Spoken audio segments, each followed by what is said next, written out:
Et si on s'était trompé sur la vraie réussite? On passe notre vie à courir après quelque chose.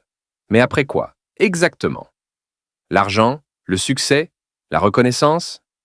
Depuis qu'on est enfant, on nous a appris que réussir, c'est avoir plus.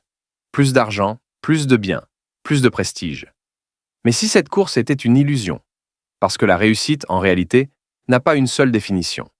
Il y a celui qui trouve son bonheur dans le pouvoir, celui qui l'atteint à travers la connaissance, un autre dans l'amour, et puis, il y a ceux qui, malgré une vie simple, respirent une paix intérieure que même les plus riches envieraient.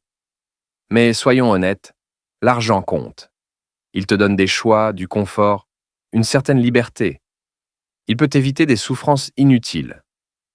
Mais au-delà d'un certain point, il ne change plus grand-chose.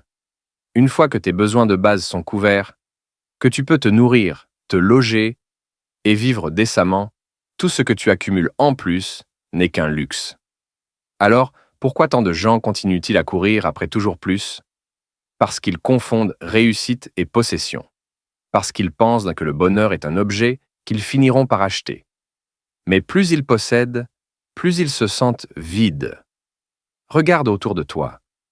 Combien de personnes passent leur existence à travailler sans relâche, croyant qu'un jour, quand elles auront assez, elles pourront enfin être heureuses. Mais ce jour-là n'arrive jamais.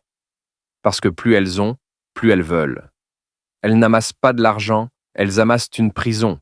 Et puis, il y a ces gens qui n'ont presque rien, mais qui rient avec sincérité, qui savourent chaque instant, qui trouvent dans leur richesse ailleurs, dans l'amour, dans le partage, dans l'instant présent.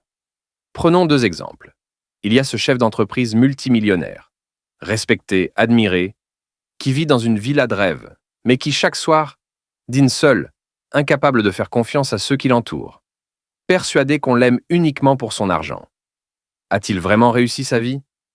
Et puis, il y a cet instituteur, sans grande fortune, qui chaque jour transmet son savoir à des enfants, qui ressent un sentiment de fierté en voyant leur progrès, qui rentre chez lui et retrouve sa famille qu'avec le sourire.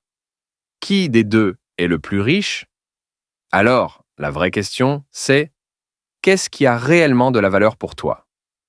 Parce qu'à la fin, la réussite ne se mesure pas à ce que tu possèdes, mais à ce que tu ressens. Comme le disait Sénèque, ce n'est pas l'homme qui a peu qui est pauvre, mais celui qui désire toujours plus.